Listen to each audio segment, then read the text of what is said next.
பரிசுத்த நாமத்திற்கு மகிமை உண்டாவதாக. To the holy name of our Lord be glory. இந்த மாலை வேளையிலே இந்த கூட்டத்துக்கு வருகை தந்திருக்கிறவங்க அனைவரையும் கர்த்தராகிய இயேசு கிறிஸ்துவின் நாமத்திலே மீண்டும் வாழ்த்துகிறோம். We once again salute you all, even those of you who come here to attend this Thursday's evening's meeting of our convention. இந்த மாலை வேளையில் இந்த சுவிசேஷ கூட்டங்களில் ஆழமான சத்தியங்கள் பேசப்பட போகிறதில்லை. During the gospel meetings of our convention, we are not going to delve into deeper truths. அப்படிப்பட்டதான ஆழமான சத்தியங்களையோ மறைபொருட்களையோ அல்லது புதியவைகளையோ பேச நான் தகுதியுள்ளவனாக எண்ணுகிறதும் இல்லை. Neither do I count myself worthy to be able to speak about deeper truths and about the hidden mysteries of God. பிரியமானவர்களே, இந்த பூமியிலே அரசாங்கமோ அல்லது செல்வந்தர்களோ மற்ற எந்த அமைப்புகளோ எனக்கு எந்த வகையிலும் உதவி செய்யவில்லை என்று நீங்கள் நினைப்பீர்கள் என்றால் இங்கே சொல்லப்படுகிற வார்த்தைகள் உங்களுக்காகவே தான். Beloved, if you think that the governments or the rich people in this world or any establishment in this world has not been of help to you, truly today's words are for you. நான் வியாதியோடு பலவீனத்தோடு இருக்கிறேன், நான் நிர்பந்தமான நிலவரத்தில் இருக்கிறேன், சமாதானமற்றவனாய் இருக்கிறேன், நான் துக்கமுடையவனாய் இருக்கிறேன், இப்படியெல்லாம் நீங்கள் சிந்தித்துக் கொண்டு இந்த மாலை வேளையில் இங்கே கடந்து வந்திருப்பீர்கள் என்றால் உங்களை மாத்திர சந்திக்கும்படியாக தேவனுடைய வசனம் உங்களை நோக்கி வருகிறது.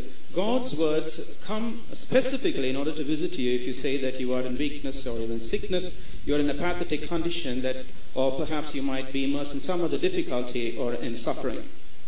தேவன் மனிதனை உண்டாக்கி இருக்கிறபடினாலே அந்த தேவன் மாத்திரமே மனிதனுடைய பிரச்சனைகளை நீக்கவும் அவனை சந்திக்கவும் முடியும். Because God created man, God alone can put an end to a man's problems and visit his problems. இந்த மாலை வேளையிலே கர்த்தராகிய இயேசுவை நாம் உயர்த்தும் பொழுது அவர் நம் மத்தியிலே பெரியவராயிருந்து எல்லாவற்றையும் நீக்க போகிறார். Today, even now, if we shall exalt the Lord God in our midst, He being the great one in our midst is going to put an end to all our problems. தேவனுடைய வசனத்தை தியானிக்கும் முன்பாக ஒரு வசனத்தை நாம் இப்பொழுது வாசிப்போமாக. Before we delve into God's message, let us read a verse. யோவான் சுவிசேஷம் 12ஆம் அதிகாரம் 32ஆம் வசனம். John's Gospel, chapter 12 and verse 32. நான் பூமியிலிருந்து உயர்த்தப்பட்டிருக்கும் போது எல்லாரையும் என்னிடத்தில் இழுத்துக் கொள்வேன் என்றார். And I, if I be lifted up from the earth, will draw all men unto me. நான் உயர்த்தப்பட்டிருக்கும் பொழுது எல்லாரையும் என்னிடத்திலே இழுத்துக் கொள்வேன். For when I am lifted up, I will draw all men unto myself. இயேசு சொல்லுகிற வார்த்தை, நான் உயர்த்தப்பட்டிருக்கும் பொழுது எல்லாரையும் என்னிடத்தில் இழுத்துக் கொள்வேன். For so is the words of Jesus. He says, for when I will be lifted up, I will draw all men unto me. நாம் இப்பொழுது இயேசுவை உயர்த்தி காண்பிப்போம் என்றால் அவர் நம்மை அவரிடையிலே இழுத்துக் கொள்கிறார். Even now, if we shall extol and lift Jesus, He will draw us all unto Himself. நாம் இயேசுவை உயர்த்துவோம் என்றால் அவர் நம்மை கைவிடுகிறதில்லை, புறம்பே தள்ளுகிறதில்லை, நம்மை இழுத்துக் கொள்கிறார். If we shall extol Jesus now, He will not reject us, He will not set us aside, rather He will draw us unto Himself. இந்த மாலை வேளையில இயேசுவை உயர்த்தும்படியாய் ஆயத்தமாய் இருக்கிறவர்கள் நம்முடைய வலது கையை உயர்த்துவோமாக. Those of us here who are prepared to extol Jesus, let us put up our right hands. நாம் எல்லாரும் இயேசுவை உயர்த்த போகிறோம். We are all going to extol our Jesus. இயேசுவே நீ பெரியவரே, பாரினில் உமக்கொப்பார் தேவனுண்டோ. இயேசுவே நீ, எல்லாரும் பாடுவோம். Let's all sing. பாரினில் உமக்கொப்பார் தேவனுண்டோ, பரத்தினில் உம்மை அல்லால் வேறாரும் இல்லை, இகத்தினில் நீரன் தஞ்சாம் இயேசுநாதா, பரத்தினில் உம்மை அல்லால் வேறாரும் இல்லை, இகத்தினில் நீரன் தஞ்சாம் இயேசுநாதா. இயேசுவே பெரியவரே, பாரினில் உம்மை கொண்ட தேவனுண்டோ.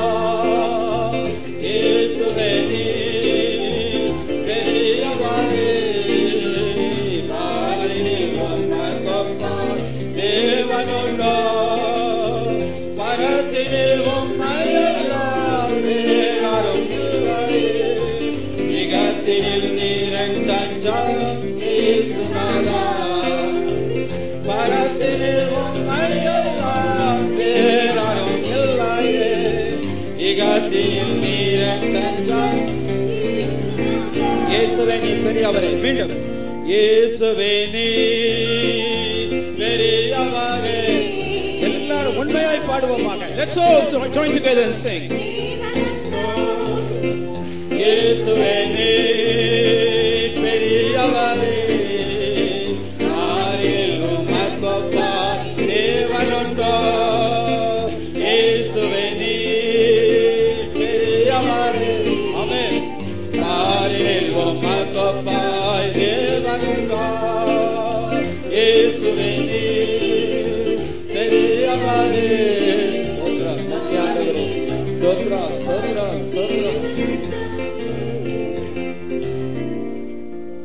தேவனுடைய பரிசுத்த நாமத்திற்கு மகிமை உண்டாவதாக. To the holy name of our Lord be glory. 103ஆம் சங்கீதம் 3, 4, 5 வசனங்களை வாசிப்போமா. Let's read from Psalm 103 verses 3 up to 5. அவர் உன் அக்கிரமங்களை எல்லாம் மன்னித்து உன் நோய்களை எல்லாம் குணமாக்கி உன் பிராணனை அழிவுக்கு விலக்கி மீட்டு உன்னை கிருபையினாலும் இரக்கங்களினாலும் முடிசூட்டி நன்மையினால் உன் வாயை திருப்தியாக்குகிறார். கழுகுக்கு சமானமாய் உன் வயது திரும்ப வால வயது போலாகிறது. Who forgiveth all thine iniquities, who healeth all thy diseases, who redeemeth thy life from destruction, who crowneth thee with loving kindness and tender mercies, who satisfieth thy mouth with good things, so that thy youth is renewed like eagles. தேவனுடைய பரிசுத்த நாமத்திற்கு மகிமை உண்டாவதாக. To the holy name of our Lord be glory.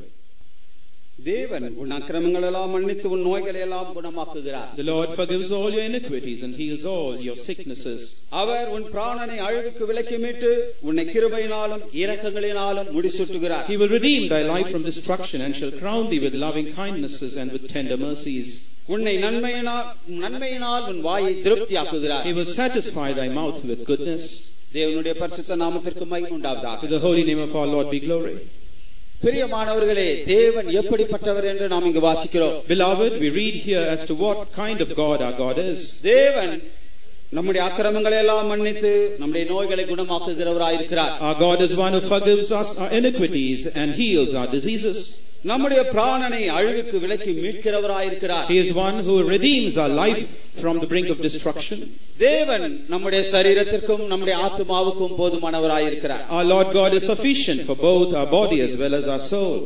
தேவன் நம்முடைய சரீரத்தை உண்டு பண்ணினவர் மாத்திரமல்ல, நம்முடைய சரீரத்துக்குள்ளாக ஆத்துமாவையும் உண்டு பண்ணி வைத்திருக்கிறார். The Lord has not only created our body, He has also created and planted a soul in our body. தேவன் ஒரு ஆத்துமாவை எப்பொழுது பாவத்திலிருந்து ரட்சித்து அவனை அழிவுக்கு விலக்கி மீட்கிறாரோ அப்பொழுது அவனுடைய சரீரத்தையும் அவர் குணமாக்குகிறவராயிருக்கிறார். It is when God delivers a man from iniquities and saves him from the brink of destruction, the Lord at the same time has also saved his soul. தேவன் ஒரு மனிதனை பாவத்திலிருந்து விலக்கி மீட்கும் பொழுது எல்லா சாபங்கள் எல்லா குறைவுகளிலிருந்தும் அவனை விடுதலையாக்குகிறவராயிருக்கிறார். When God delivers a man from destruction, He is able to save him from all shortcomings and problems. ஜனங்கள் இளைப்பாறுதலற்றவர்களாயிருக்கிறார்கள், சமாதானமற்றவர்களாயிருக்கிறார்கள். People these days are void of rest and peace. பல விதங்களிலே மனிதனுடைய சமாதானமும் இளைப்பாறுதலும் இழந்து போகிறார்கள். Man in many ways loses his rest and peace. தன்னுடைய சரீரத்தில் உண்டாகிறதான பலவீனங்கள் வியாதிகள் இவைகளினாலே சமாதானத்தையும் இளைப்பாறுதலையும் இழந்து போகிறார்கள். By virtue of sicknesses and weaknesses man is stricken within his body, man loses his rest and peace. எனக்கு யார் உதவி செய்ய முடியும்? யார் என்னை விடுதலையாக்கி விட முடியும்? சுகப்படுத்த முடியும்? Who can deliver me? Who can heal me and set me free? தங்களுடைய தவறான வழிமுறைகளினாலே, தங்களுடைய ஊதாரித்தனமான செலவினங்களினாலே, கடன் பாரத்தினாலே கட்டப்பட்டவர்கள், சாபத்துக்குள்ளாக மாட்டிக்கொண்டவர்கள் தங்களை யார் விடுதலையாக்க கூடும் என்று அங்கலாய்க்கிறார்கள். People who through their life of being a wastrel and inappropriate living have entered into debt and now are languishing, seeking who can deliver them from their debt.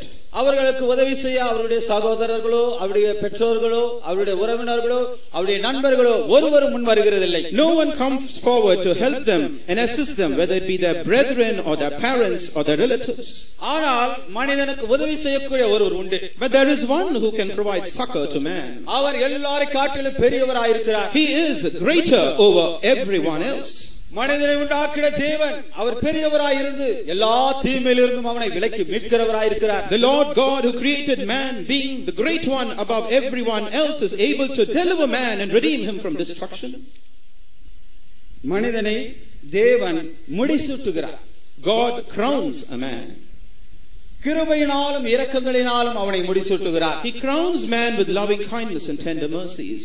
மனிதனுடைய சிந்தையை, அவனுடைய ஞானத்தை, அவனுடைய நினைவுகள் எல்லாவற்றையும் தேவன் கிருபையினாலும் இரக்கங்களினாலும் முடிசூட்டுகிறார். God crowns man's thoughts, intentions and imaginations with his loving kindness and tender mercies. இந்த மாலை வேளையிலே நீங்கள் கர்த்தராகிய இயேசுவினிடத்திலே கிருபைக்காகவும் இரக்கத்துக்காகவும் கடந்து வர வேண்டும் என்றால் அவர் உங்களை அவருடைய அன்பினாலே முடிசூட்டினால் மாத்திரமே, உங்களுடைய சிந்தையை அவர் ஆட்கொண்டு நடத்தினால் மாத்திரமே நீங்கள் இயேசு அண்டையில் இப்பொழுது வந்திருக்கிறீர்கள். It's only if God can crown you with his love and rule supreme over your mind and that God you can receive the loving kindness and the mercies of God today. தேவனுடைய பரிசுத்த நாமத்திற்கு மகிமை உண்டாவதாக. Glory be to the holy name of the Lord.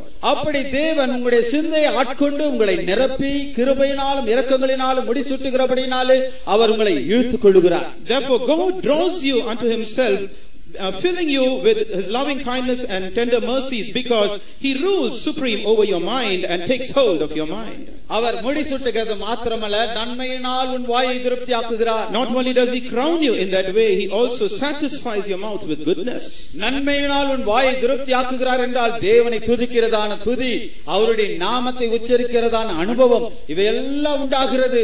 அப்படியே நன்மையினால் உன் வாய் திருப்தியாகும் பொழுது உன்னுடைய சரீரம், உங்களுடைய மனது, உங்களுடைய ஆத்துமா இவையெல்லாம் தேவனுடைய விடுதலையையும் சுகத்தையும் சமாதானத்தையும் பெற்றுக் கொள்ளக்கூடியதாய் மாறிவிடுகிறது. And God satisfies your mouth with goodness in that God helps your mouth offer praise and glorify God, because of which your body, your spirit and soul is nourished and it gains health and strength and it becomes sound in order to offer praise to God. அவர் உன் அக்கிரமங்களை எல்லாம் மன்னிக்கிறார் என்று தேவனுடைய வசனம் சொல்லுகிறது. The word of God says he forgives you all your iniquities.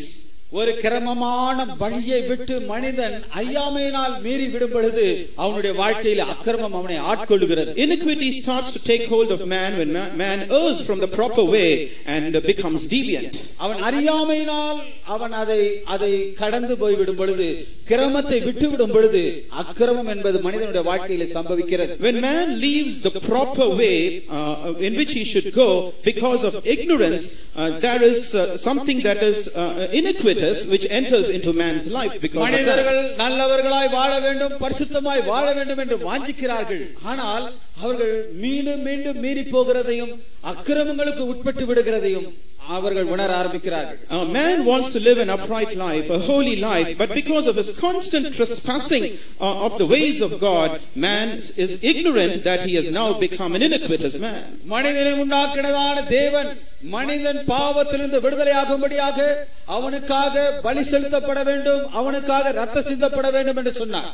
God, the Lord God who wanted man to be delivered, he said that blood has to be shed for that man and sacrifice had to be offered for that man. மனிதர்கள் பலி செலுத்திக் கொண்டிருந்தார்கள், ரத்தம் சிந்தப்பட்டது, எனக்காக உயிர் கொல்லப்படுகிறது, அது ரத்தம் சிந்துகிறது என்று பரிதபித்தார்கள். இனி பாவம் செய்ய போகிறதில்லை என்று சிந்தித்தார்கள். ஆனால் மீண்டும் மீண்டும் அவர்களை பாவம் ஆளுகை செய்ய ஆரம்பித்து விட்டது. When blood was shed and when a sacrifice was made, the people for whose sake it was made, they languished on the sight of that gruesome act and said, well, this is being done for me. But after that, they still found no deliverance. Sin constantly took hold of them and reigned over them. களவு செய்யாதிருப்பாயாக, பொய் சாட்சி சொல்லாதிருப்பாயாக, கொலை செய்யாதிருப்பாயாக, இச்சியாதிருப்பாயாக, இப்படியெல்லாம் தேவன் மனிதனுக்கு பிரமாணங்களை கொடுத்திருந்தார். The Lord had given laws and commandments to men like thou shalt not steal, thou shalt not bear false witness, thou shalt not commit murder, and other commandments as well. இந்த பிரமாணங்களும் மனிதனை பாதுகாக்க முடியாமல் இருந்தது, பலவீனமாய் இருந்தது.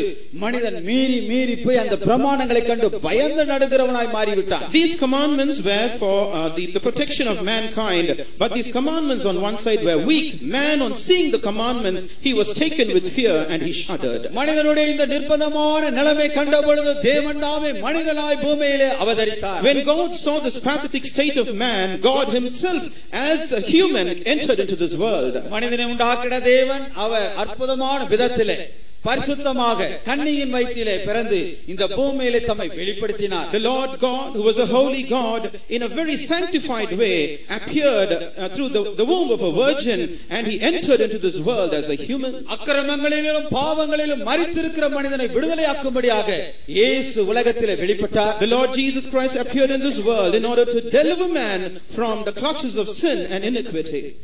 1 தீமோத்தேயு 1ஆம் அதிகாரம் 15ஆம் வசனத்தை நாம் வாசிப்போமாக. Let's read 1 Timothy chapter 1 and verse 15. பாவிகளை ரட்சிக்க கிறிஸ்து இயேசு உலகத்தில் வந்தார் என்கிற வார்த்தை உண்மையும் எல்லா அங்கீகரிப்புக்கும் பாத்திரமுமானது. அவர்களில் பிரதான பாவி நான். This is a faithful saying and worthy of all acceptation, that Christ Jesus came into the world to save sinners, of whom I am chief. தேவனுக்கு மகிமை உண்டாவதாக. Glory be to God. பாவிகளை ரட்சிக்க கிறிஸ்து இயேசு உலகத்தில் வந்தார், அவர்களில் பிரதான பாவி நான். Jesus Christ came into this world to save sinners, of whom I am chief. பாவிகளை ரட்சிக்க கிறிஸ்து இயேசு உலகத்தில் வந்தார் என்று சொல்லும் பொழுது அநேகர் கோபமும் எரிச்சலும் உள்ளவர்களாய் மாறி விடுகிறார்கள். Many people are incited to anger and wrath when we say that Jesus Christ came into this world to save sinners. அவருடைய மனசாட்சி அவர்களை குத்தி கிழிக்கிறது, வேதனைப்படுத்துகிறது. Their conscience is seared, their conscience is pierced and it agonizes them. அதிலிருந்து தப்பிக்கொள்ள அவர்களுக்கு வழி தெரிகிறதில்லை. They do not find a way to escape from that situation. பாவிகளை ரட்சிக்க கிறிஸ்து இயேசு உலகத்தில் வந்தார் என்கிற வார்த்தை சொல்லுகிற மனிதர்கள் மேல் அவர்கள் கோபமுடையவர்களாய் மாறி விடுகிறார்கள். And those people to whom these words are said, Jesus Christ came into this world to save sinners, those people are stirred up to wrath on hearing it. பிரியமானவர்களே, பாவிகளை ரட்சிக்க கிறிஸ்து இயேசு உலகத்தில் வந்தார் என்று சொல்லும் பொழுது நாங்கள் சொல்லுகிறோம் அவர்களில் பிரதான பாவி நான். When we say Jesus Christ came into this world to save sinners, we also confess that we are the chiefest of such sinners. பாவிகளை ரட்சிக்கிறவர் கிறிஸ்து இயேசு என்று யார் சொல்ல முடியும்? Who can say that Jesus Christ can save sinners? பாவத்திலிருந்து விடுதலையாகப்பட்டு அந்த சந்தோஷத்தை அனுபவித்தவர்கள் மாத்திரமே சொல்ல முடியும். Only those who have once been delivered from the clutches of sin and have tasted joy can mention that. நாங்கள் கர்த்தராகிய இயேசு கிறிஸ்துவினுடைய அந்த விடுதலையும் சந்தோஷத்தையும் சமாதானத்தையும் பெற்று அனுபவிக்கிறபடினாலே இந்த மாலை வேளையில் இந்த சுவிசேஷத்தை உங்களுக்கு அறிவிக்கிறோம். We declare this gospel to you this evening because we have tasted of the deliverance, the joy and the peace bestowed upon us by Jesus. It's for that self same reason we do it. பெரிய தேவன், சர்வ வல்லமையுள்ள தேவன், பாவத்திலிருந்து விடுதலையாக்குகிற தேவன் இந்த மாலை வேளையில் நம் மத்தியில் அசைவாடிக் கொண்டிருக்கிறார். The Lord God, a great God who delivers us from sin, is brooding in our midst. அவரை குறித்து ஏசாயா என்கிறதான தீர்க்கதரிசி அவர் வெளிப்படும் முன்பாக 500 வருடங்களுக்கு முன்பு அவருடைய பிறப்பை குறித்து சொல்லுகிறார். Prophet Isaiah who lived before Jesus' time, he spoke about the birth of Jesus 5 centuries before the appearance of Jesus. ஏசாயா 53ஆம் அதிகாரம் 4 5 வசனங்களை வாசிப்போமாக. Let's read Isaiah chapter 53 verses 4 and 5. மெய்யாகவே அவர் நம்முடைய பாடுகளை ஏற்றுக்கொண்டு நம்முடைய துக்கங்களை சுமந்தார். நாமோ அவர் தேவனால் அடிபட்டு வாதிக்கப்பட்டு சிறுமைப்பட்டவர் என்று எண்ணினோம். நம்முடைய மீறுதல்களின் நிமித்தம் அவர் காயப்பட்டு நம்முடைய அக்கிரமங்களின் நிமித்தம் அவர் நொறுக்கப்பட்டார். நமக்கு சமாதானத்தை உண்டு பண்ணும் ஆக்கினை அவர் மேல் வந்தது. அவருடைய தழும்புகளால் குணமாகிறோம். Surely he had borne our griefs and carried our sorrows, yet we did esteem him stricken, smitten of God and afflicted. But he was wounded for our transgressions, he was bruised for our iniquities. Chastisement of our peace was upon him, and with his stripes we are healed. தேவன் இந்த பூமியில மனிதனாய் வெளிப்படும் முன்பாக பிரமாணங்கள் உள்ள ஒரு சந்ததியை உண்டு பண்ணினார். Before the Lord appeared into this world as a human, he appointed a people who were governed by a law. பிரமாணமுள்ள ஒரு சந்ததியை உண்டு பண்ணும் முன்பாக அவருடைய முற்பிதாவை விசுவாசத்தினாலே தேவனை பற்றிக் கொள்ளும்படியாக விசுவாசம் உள்ளவராய் அழைத்தார். Before God gave the law to this people to be governed thereby, he called their forefather so that he might be a man of faith and be led by faith. இந்த இயேசு, இந்த தேவன் உங்களை விடுதலையாக்க வேண்டும் என்றால் உங்களுக்கு விசுவாசம் தேவை, உங்களுக்கு தேவனுடைய வார்த்தை என்கிறதான பிரமாணமும் தேவை. If this Jesus has to deliver you, you need faith in your life and you also need the law of God in your life. தேவன் இந்த பூமியிலே வெளிப்படுவதற்காகவே ஒரு தேசத்தை, பாலும் தேனும் ஓடுகிற ஒரு தேசத்தை முன்குறித்தார், ஒரு சந்ததியை முன்குறித்து அழைத்தார். The Lord appointed a land that overflowed with milk and honey, and also did appoint a seed, a nation, so that he might appear in and through them. இயேசு முழு உலகத்துக்கும் தேவனாய் இருக்கிறார். The Lord Jesus is the Lord of the whole world. இயேசு வெளிநாட்டை சேர்ந்த தேவன் அல்ல. The Lord Jesus is not a foreign God. நாம் எல்லாரும் அவரால் பிறப்பிக்கப்பட்டவர்களும் அவரால் உருவாக்கப்பட்டவர்களுமாய் இருக்கிறோம். All of us here have been begotten by him. We have been created by him. நாம் எல்லாரும் இயேசு இரத்தத்தினால் மீட்கப்பட்ட அவருக்கு சொந்தமானவர்களுமாய் இருக்கிறோம். We have all been redeemed by the blood of Jesus and have been made his own. நாம் ஒவ்வொருவரும் அவருடைய சொந்த ஜனமாய், அவருடைய சந்ததியாய், அவருடைய பிள்ளைகளாய் மாறுகிறோம். All of us become his own, his inheritance, and his children in particular. ஏதோ ஒரு தேசத்தை சேர்ந்தவர் என்று நீ இயேசுவை புறம்பே தள்ள வேண்டாம். Do not reject Jesus saying that he is from some strange country. ஏன் ஒருமுறை கூட நீ உண்மையான தேவனுக்கு வாழ்க்கையில் இடம் கொடுக்காமல் இருக்கிறாய்? Why have you yet not made room for that true God even once in your life? அவரை விசுவாசித்து அவர் மேல் நம்பிக்கை வைத்து உன்னை அவரிடத்தில் ஒப்பு கொடுப்பாய் என்றால் இன்றைக்கு அவர் உன்னை விடுதலையாக்கப் போகிறார். If you are going to believe in him and hope in him and offer your life to him, he is going to set you free tonight. இயேசு இந்த முழு உலகத்துக்கும் தேவன் மாத்திரமல்ல, அண்ட சராசரங்களை உருவாக்கினவர். The Lord Jesus is not just the God of this world, he is the creator of this universe. முழுவற்றையும் உண்டாக்கி எல்லாவற்றையும் ஆளுகை செய்து கொண்டிருக்கிறார். Having created all things, he rules supreme over them. இந்த பூமி தன்னுடைய சுழற்சி வேகத்தில் கொஞ்சம் குறைந்து போனால் என்ன சம்பவிக்கும்? If this the earth in the way it spins, if it changes a bit, what will befall this world? இந்த பூமி தன்னுடைய வட்ட பாதையில் கொஞ்சம் தவறி போனால் என்ன சம்பவிக்கும்? If the earth shall go astray from its orbit, what will befall this world? அல்லது இந்த சூரிய குடும்பத்தில் இருக்கிற ஏதாவது ஒரு கிரகம் தன்னுடைய வேகத்தையோ தன்னுடைய பாதையையோ மாற்றிக்கொண்டால் என்ன சம்பவிக்கும்? If one of the planets in the solar system shall change the way in which it orbits around the sun, or perhaps behaves in a different way, what will happen to this world? இவைகள் எல்லாவற்றையும் கட்டுப்படுத்தி இயக்கி ஆளுகை செய்கிற தேவன் இந்த மாலை வேளையில் உன்னை தேடி வந்திருக்கிறார். The Lord God who controls and governs and helps all things to function in the solar system has come seeking you. இவை எல்லாவற்றையும் தம்முடைய வார்த்தையினாலே தேவன் உண்டாக்கினார். The Lord created all these things by his very word. ஆனால் மனிதனை மீட்டெடுக்கும்படியாக தேவன் தாமே ஒரு மனித சரீரம் எடுத்து அவனுக்காக பலியாகி தம்முடைய சொந்த இரத்தத்தை அவனுக்காய் சிந்தி இருக்கிறார். But the Lord God, in order to save and redeem man, has taken the form of a human, sacrificed himself, shed his own blood, and has appeared into this world. ஏனென்றால் தேவன் மனிதனை அவ்வளவாய் நேசிக்கிறார். The reason is, so much is the love of God towards man. தேவன் மனிதனை நேசிக்கிறபடியினாலே அவனுக்காக இந்த பூமியிலே வெளிப்பட்டார். It is because of God's love towards man that God was manifested in this world. தேவன் மூன்று தன்மைகளில் இயங்கிக் கொண்டிருக்கிறார். God, he operates in three different distinct ways. ஒரு குறிப்பிட்ட காலகட்டத்திலே அவர் பூமியிலே மனிதனாக இயேசு என்கிற நாமத்தில் வெளிப்பட்டார். At a particular time frame in this in the world, he appeared as a human, as a man, as Jesus Christ. அதற்கு முன்பாக அவர் பிதா என்கிறவராக, யெகோவா என்கிற நாமமுடையவராக, அண்ட சராசரங்களை உண்டாக்கினவராக, மனிதனை சந்தித்து அவனை பாதுகாக்கிறவனாக அவர் இருந்து கொண்டிருந்தார். And earlier he was as the Lord God, God the Father, Jehovah, who visited man and governed all things in this world. இயேசு மனிதனுக்காக மரித்து பலியாகி உயிர்த்தெழுந்து எழும்பினார். The Lord Jesus Christ died as a sacrifice for man and was quickened to life again. அவர் மரித்து உயிர்த்தெழுந்து உன்னதத்திற்கு ஏறி போனார். அதை अनेகர் கண்டார்கள். Jesus died, rose up and was caught up to heaven above, and many were witnesses to that. அவர் மீண்டுமாய் அதே வண்ணமாய் வெளிப்பட போகிறார். அப்பொழுது முழு உலகத்தாரும் காணுவார்கள். He will once again appear in this world even as we saw him being caught up, and then will the whole world behold him.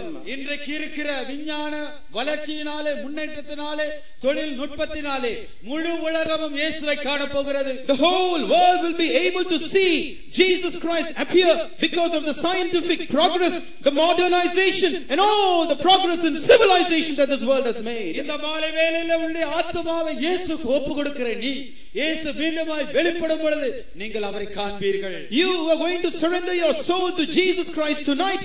When Jesus Christ shall appear on that day, will be able to behold him. அவரை ஏற்றுக்கொள்ளாதவர்களும் அவரை வெறுத்து ஒதுக்கினவர்களும் கூட அன்றைக்கு இயேசுவை காண போகிறார்கள். Those who accepted not Jesus and those who rejected and shunned him aside will also behold him on that day. இந்த பூமியை விட்டு அவருடைய உன்னத பரம வாசஸ்தலத்துக்கு நான் அவரோடு போக போகிறேன் என்று நீங்கள் சந்தோஷத்தினாலே துள்ளி குதிக்கலாம்.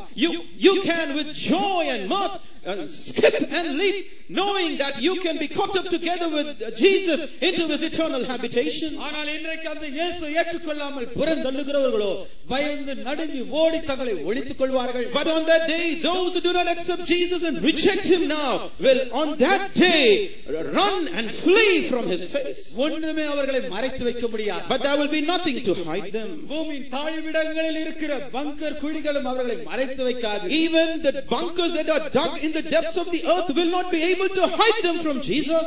மலைகளும் குகைகளும் சிகரங்களும் அவர்களை மறைத்து வைக்காது. Caves, dens, peaks of mountains will not be able to hide them from Jesus. இன்றைக்கு எப்பேற்பட்ட மனிதனையும் எங்கு பதுங்கி இருந்தாலும் கண்டுபிடிக்கக்கூடிய மனிதனுடைய தொழில்நுட்பமே இருக்கிறது. Today man's modern inventions itself are able to identify man and bring him out of his hiding place regardless of where it is. எல்லாவற்றையும் உண்டாக்கின தேவனுக்கு முன்பாக நீ எங்கே போய் ஒளிந்து கொள்ள போகிறாய்? But where are you going to make your hiding place, fleeing from the sight of the Lord God who created all things? அவர் நியாயத்தீர்ப்பு செய்கிறவராய் ஆக்கடைக்குள்ளே தள்ளுகிறவராய் வெளிப்படும் பொழுது நீ எங்கே போய் ஒளிந்து கொள்ள போகிறாய்? When he shall appear to pronounce judgment and to condemn the world, where are you going to make your hiding place and flee from him? இந்த மாலை வேளையிலே தேவன் உன்னை தேடி வருகிறார். அன்புள்ளவராக, உன்னை மன்னிக்கிறவராக, உன்னை கழுவுகிறவராக, உன்னை விடுவித்து சுகமளிக்கிறவராக இந்த மாலை வேளையில் உன்னை தேடி வருகிறார். But this evening that Lord God comes seeking you as a God of love, as one who forgives you, cleanses you and redeems you.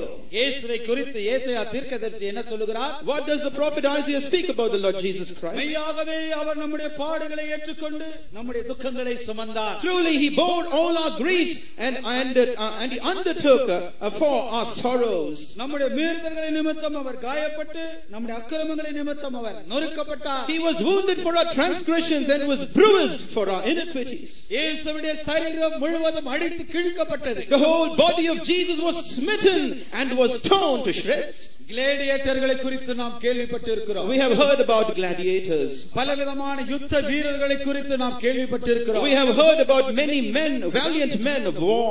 Rome அரசாங்கத்திலே அப்படிப்பட்ட வீர விளையாட்டுகள் ஒருவரை ஒருவர் அடித்துக் கொள்ளும்படியை பார்த்து ரசிக்கக்கூடிய அப்படிப்பட்ட விளையாட்டுகள் இருந்தன. There were such types of gruesome sports that were prevalent in the empire of Rome, in which people would fight against each other and kill each other. ஆனால் இந்த வீர விளையாட்டுகள் என்கிற பெயரில் மனிதர்களை கொல்லுவதற்கு முன்பாக யாராகிலும் சிறு குற்றம் செய்து விட்டால் அவர்களை பிடித்து பலவிதமான உபத்திரவப்படுத்தி வேதனைப்படுத்துகிறதுதான் ரோம அரசாங்கத்தின் பழக்கமாயிருந்தது. But it was customary for the Roman government in order to take people who committed petty crimes and torment them by putting an end to their life, making them gladiators. மனிதர்கள் உபத்திரவப்படுத்தப்படுகிறதோ அழிக்கப்படுகிறதோ வேதனைப்படுகிறதோ அவர்களுக்கு களிப்பூட்டுகிற காரியமாயிருந்தது. It was a matter of joy to the Romans to see such people undergo torment and pain and suffering in their life. அப்படிப்பட்ட ஒரு அரசாங்கம் ஆளுகை செய்கிறதான நாட்களிலே இயேசு நமக்காக அடிக்கப்பட்டார், நொறுக்கப்பட்டார். At a time when such a government was in force, our Lord Jesus Christ was wounded and was bruised for us. இயேசு தாம் வெளிப்படும் காலத்தை முன்குறித்திருந்து இப்படிப்பட்ட கொடுமையான காலத்திலே வெளிப்பட்டு அவர்களையும் ரட்சிக்க விரும்பினார். The Lord foreordained the time of his appearance into this world, and though it was a gruesome empire, he also was purposed to save the people of that time. பாவம் பெருகிற இடத்திலே தேவனுடைய கிருபை பெருகிற்று. For where sin abounded, there did grace also abound. எந்த ஒரு காலம் அக்கிரமங்களும் பாவங்களும் நிரம்பினதா இருந்தது என்றால் அது ரோம அரசாங்கத்தின் காலம்தான். If there was a time and age that was full of sin and iniquity, it was none other than the time of the Roman Empire. அப்பொழுது இயேசு நமக்காக முழு சரீரத்திலும் காயமற்றவராக சிலுவையிலே தொங்கி பாடுபட்டார். At that time Jesus had accepting bruises and wounds all over his body, hung on the cross and died for us.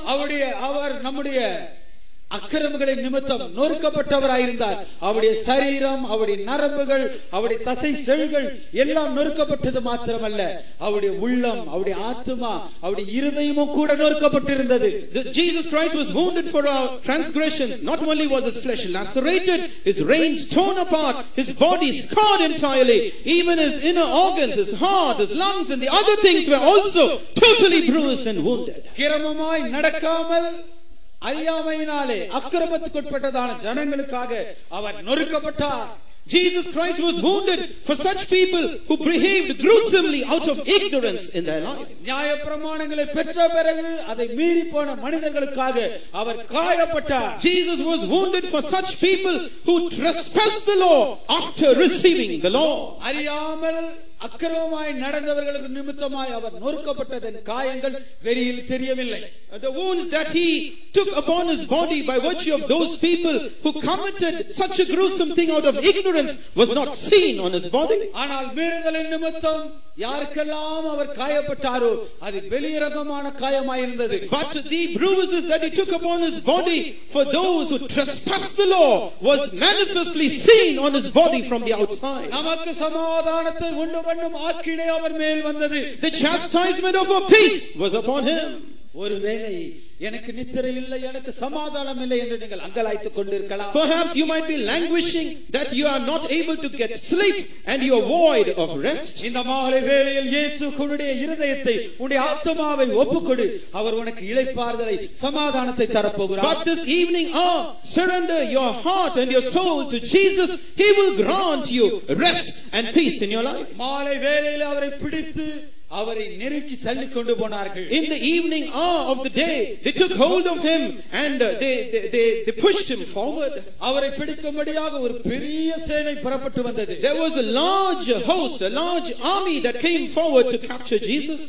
பிரதான ஆசாரியர்கள், பல ஆசாரியர்கள், வேதபாரகர்கள், மூப்பர்கள், அவர்கள் எல்லாரும் முழு சேனையோடு, தேவாலயத்து சேனையோடு கூட புறப்பட்டு வந்தார்கள்.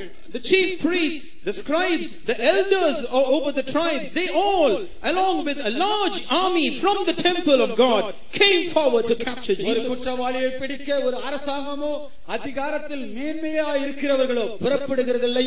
In order to capture a criminal, an entire government or officials in power in the government will not go forward. ஆனால் இயேசுவை பிடிக்கவோ பிரதான ஆசாரியர்களும் ஆலோசனை சங்கத்தாரும் அவர்களுடைய கட்டுப்பாட்டில் இருக்கிற தேவாலயத்து சேனை முழுவதும் புறப்பட்டு போயிற்று. But in order to capture Jesus, there was this large army. There was the council and all the priests who went forward to do it. சடுதியில் அவர் மேல் பாய்ந்து வந்தார்கள். And they hastened in order to pounce on him.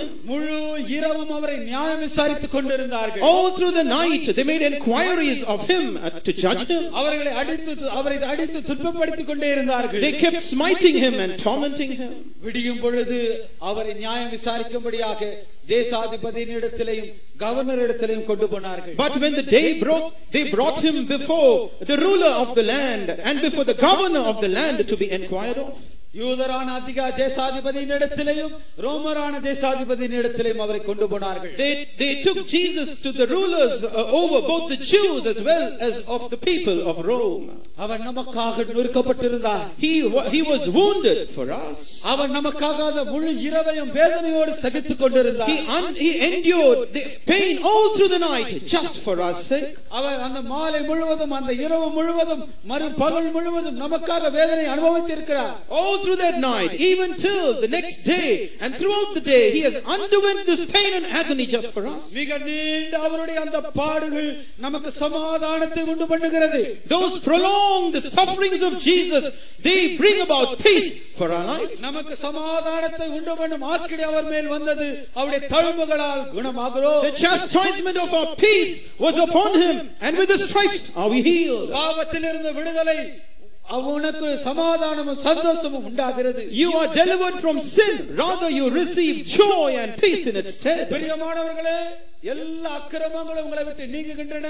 ஒன்றாகிலும் உங்களை குற்றப்படுத்த முடியாது. Beloved, all iniquities depart from you.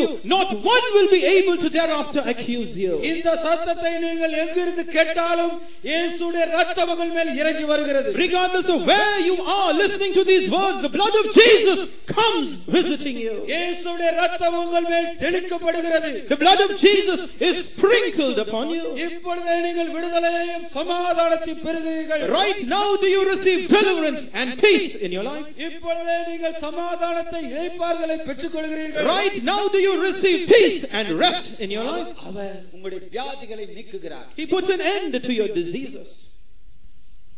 ஏசாயா சொல்லும் பொழுது அவர் நம்முடைய பாடுகளை ஏற்றுக்கொண்டு நம்முடைய துக்கங்களை சுமந்தார் என்று சொல்லுகிறார். As Isaiah says, he bore our griefs and carried our sorrows.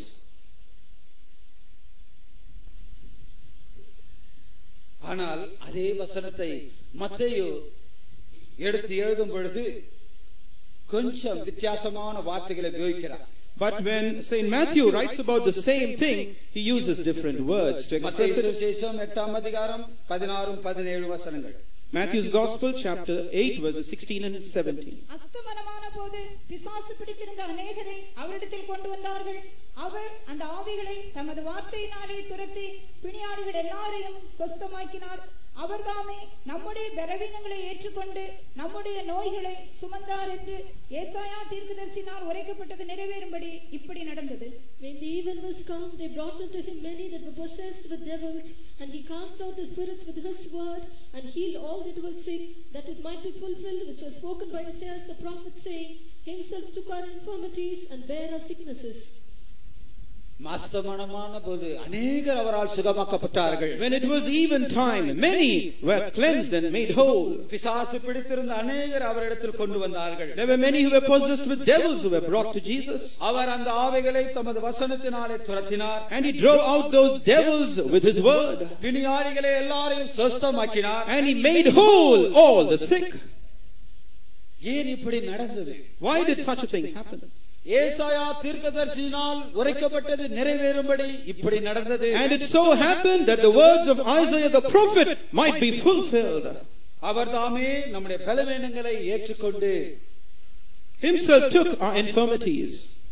ஆனால் ஏசாயா சொல்லும் பொழுது அவர் தாமே நம்முடைய பாடுகளை ஏற்றுக்கொண்டு என்று சொல்லுகிறார். But when prophet Isaiah says he assumed or took upon himself our sufferings, அவர் தாமே நம்முடைய பலவீனங்களை ஏற்றுக்கொண்டார். he took upon himself our weaknesses, நம்முடைய நோய்களை சுமந்தார். and he bare all our sicknesses. ஏசாயா சொல்லும் பொழுது அவர் நம்முடைய துக்கங்களை சுமந்தார் என்று சொல்லுகிறார். But when Isaiah says he bore our griefs and sorrows, பாடுகளின் மூலமாய் உண்டாகிற எல்லா பலவீனங்களையும் அவர் ஏற்றுக்கொள்கிறார். he assumes upon himself every infirmity which is as a consequence of grief. நோய்கள் மூலமாய் வருகிற எல்லா துக்கங்களையும் அவர் ஏற்றுக்கொள்கிறார். And he assumes all sorrows that come as a consequence of sicknesses. இயேசுவினுடைய இரத்தம் சகல பாவங்களையும் நீக்கி நம்மை சுத்திகரிக்கும். The blood of the Lord Jesus Christ will forgive us our sins and shall cleanse us.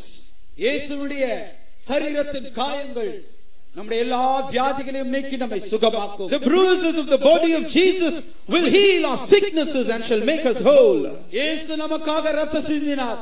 ஏதோ சில நிமிடங்களில் அவர் நமக்கு இரத்தத்தை சிந்தி மீட்பை உண்டு பண்ணி விடவில்லை. The Lord Jesus Christ shed his blood, but it was not an act which lingered just for a short moment to work out our salvation.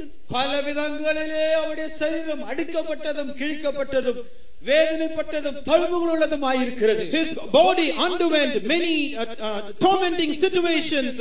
He was smitten and bruised. His whole body was full of wounds and scars. அவருடைய தலையிலே முள்முடி சுட்டப்பட்டிருந்தது. His head was plated with a crown of thorns. தலையில் இருக்கக்கூடிய எந்த வியாதியும் தலைக்குள்ளாக இருக்கிற எந்த டியூமரும் நீக்கப்படும்படியாக இயேசுவுடைய சரீரத்திலே முள்முடி சூட்டப்பட்டது. Jesus' head was plated with a crown of thorns, that regardless of what unsoundness in your head, regardless of what malignant tumor is in your head, it will be healed by the blood of Jesus. அவருடைய தலையில் கோலினால் அடித்தார்கள், அவருடைய தலையிலே கொட்டினார்கள். இயேசு நம்முடைய தலையில் இருக்கிற எல்லா வியாதிகளையும் சுமந்தார். Jesus Christ was smitten by hands on his head.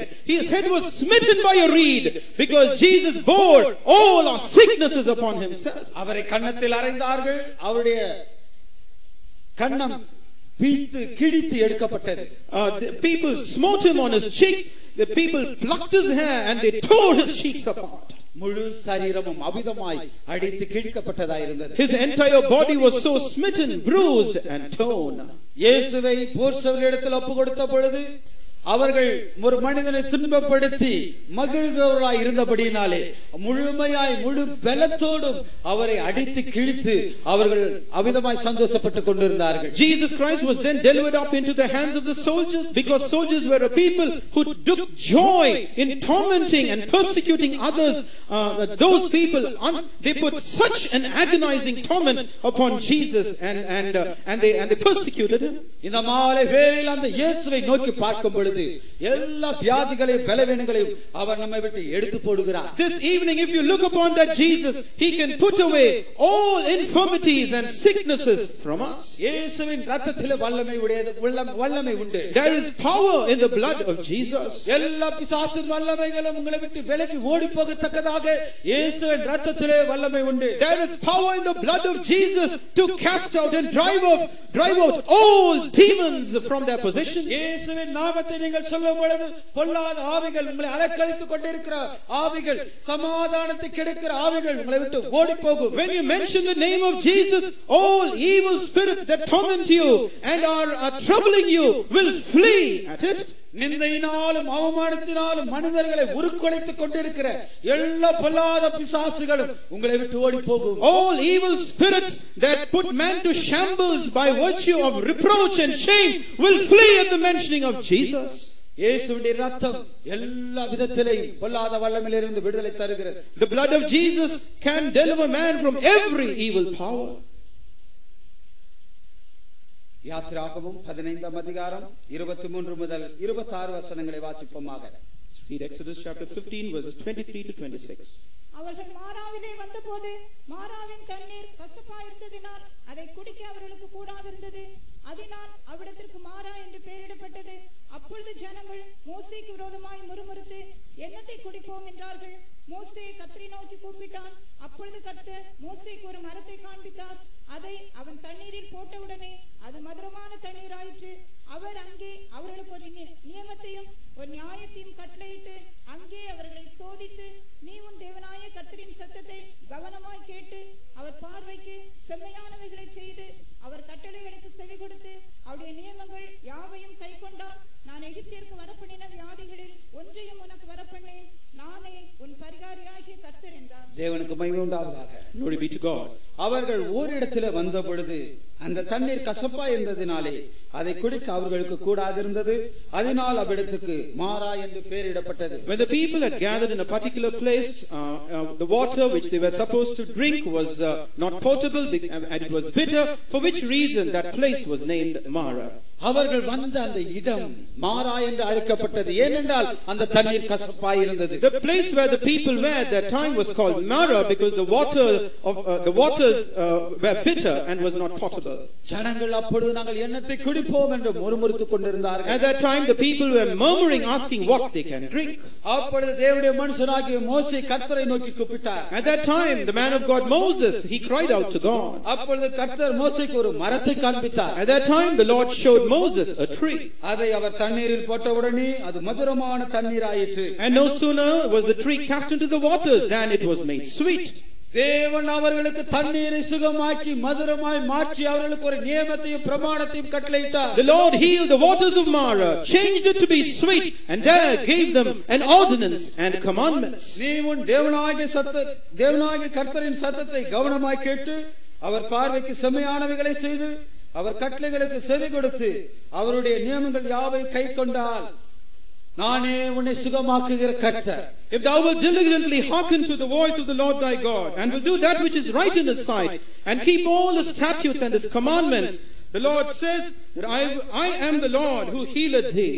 பிரியமானவர்களே, தேவனாகிய கர்த்தருடைய சத்தத்தை கவனமாய் கேட்டு அவருடைய நியமங்கள் யாவை கைக்கொள்ளும் பொழுது அவர் நம்மை சுகமாக்குகிற கர்த்தராய் இருக்கிறார். When we shall diligently hearken to the voice of the Lord our God and keep all his statutes and commandments in our life, he will appear to us as the Lord God who heals us. அவர் கட்டளைகளுக்கு செவி கொடுத்து அவர் பார்வைக்கு செம்மையானவைகளை செய்யும் பொழுது அவர் நம்மை சுகமளிக்கிற கர்த்தராய் இருக்கிறார். When we shall do that which is right in his sight and shall give ear to his commandments to do it, the Lord will be our healer. He will heal us. தேவன் தம்முடைய இந்த ஜனத்தை எகிப்து தேசத்திலிருந்து அழைத்து கொண்டு வந்தார். The Lord God brought forth his people out of the land of Egypt. தேவன் தம்முடைய ஜனத்துக்கு ஒரு பிரமாணத்தை கொடுக்கிறார். The Lord delivers his people a law. அவர்களுக்கு அவர் பிரமாணத்தை கொடுக்கும் பொழுது அவர் சொல்லுகிறார், அந்த எகிப்திற்கு வர பண்ணின வியாதிகளில் ஒன்றை உனக்கு வர பண்ணே. When the Lord delivers this law to the people, he says to them, I will put upon thee none of these diseases that I have caused to come upon the Egyptians. தேவனுக்கு விரோதமாக தம்முடைய இருதயத்தை கடினப்படுத்தின அவர்கள் இருதயம் பாதிக்கப்பட்டது மாத்திரமல்ல, அவருடைய சரீரமும் பாதிக்கப்பட்டது. Those people who hardened their hearts, not hearkening to the words of God, not only were their hearts plagued and troubled, even their bodies were plagued and troubled. தேவனாகிய கர்த்தருடைய சத்தத்தை இந்த மாலை வேளை கேட்கும் பொழுது நீங்கள் உங்களுடைய இருதயத்தை கடினப்படுத்தாமல் அவருடைய சத்தத்துக்கு செவி கொடுப்பீர்கள் என்றால் உங்களுடைய இருதயத்தின் வாதை நீக்கப்படும், உங்களுடைய சரீரத்தின் வாதைகளும் நோய்களும் நீக்கப்படும். When you shall hearken diligently to the words of the Lord God and give ear to his commandments and do that which is right in his sight, not only will be the plagues and troubles of your heart put away, so will also the plagues and troubles of your body be put away, and you will be healed. தேவன் சொல்லுகிறார், அவருடைய சத்தத்தை கவனமாய் கேட்டு அவருடைய பார்வைக்கு செம்மையானவைகளை செய்து அவருடைய கட்டளைகளுக்கு செவி கொடுத்து அவருடைய நியமங்கள் யாவையும் கைக்கொள்ளுங்கள். And the word of God says, you should diligently hearken to the words of the Lord God, give ear to his commandments, do that which is right in his sight, and walk after all his statutes and his ordinances. இன்று முதல் தேவனுடைய சத்தத்தை நீங்கள் கேட்க முடியும். From this day forward you can hear the voice of God. மனிதனுடைய சத்தம் அல்ல, பிரமாணங்கள் அல்ல, தேவனுடைய சத்தத்தை கேட்டு அதற்கு செவி கொடுங்கள்.